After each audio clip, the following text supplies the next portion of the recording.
qu'on a tous vu sur nos simulateurs de retraite. On y est allé. Sur nos casiers, dans notre salle des profs, on a affiché la simulation pour un collègue. Pour lui, c'est moins 1100 €. Nous, aujourd'hui, on est là pour nous représenter, nous, mais aussi pour représenter tous les Français qui payent des impôts pour avoir un service de sapeur-pompier efficient, ce qui n'est plus le cas aujourd'hui parce qu'on est en manque de personnel dans toute la France.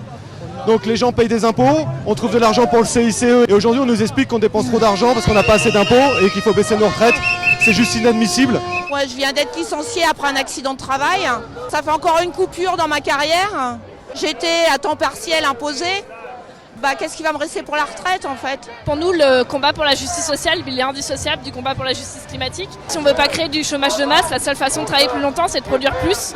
Donc intrinsèquement, en fait, on est dans une situation écologique qui ne permet pas de produire plus aujourd'hui. Comment nous, ça va se passer notre entrée sur le marché du travail? Quel poste on va devoir occuper? Comment est-ce qu'on va faire pour pouvoir avoir une retraite qui est décente? Et c'est des questions en fait, qui sont nourries par une incertitude du fait de cette réforme qui est très opaque. Et donc ça nous concerne directement et c'est pour ça qu'on se mobilise. Même les cheminots, les nouveaux embauchés à partir du 1er janvier 2020, ils vont se retrouver au régime général. Donc effectivement, ce qu'on dit, nous, c'est pas un régime spécial particulier, mais un régime avantageux pour tous les salariés de ce pays. Il y a des secteurs qui sont peut-être encore moins privilégiés que nous et on veut qu'on ait tous un système de retraite solidaire, équitable. Aujourd'hui, on a la possibilité d'avoir une convergence des luttes. Bien évidemment que la retraite touche aussi les hospitaliers, comme elle touche l'ensemble des salariés du public, du privé.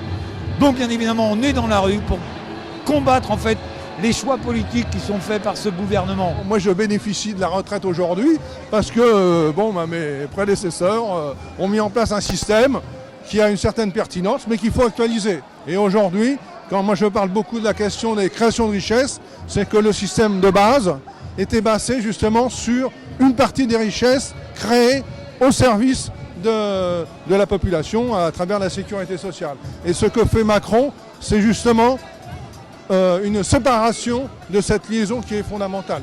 Je me répète, mais on ne porte pas le même maillot, mais on a tous le même objectif. Donc seul on va vite, mais à plusieurs on ira beaucoup plus loin. Donc mettons nos étiquettes en deuxième position. Mettons en première position l'objectif de victoire qui est celle de bouger le système, de bouger les lignes et de faire en sorte de donner un peu plus de reconnaissance à l'humain, un peu plus de personnalisation et forcément que les gens puissent aussi bien vivre avec leur travail, redonner de la valeur au travail. C'est ça qui est important aujourd'hui.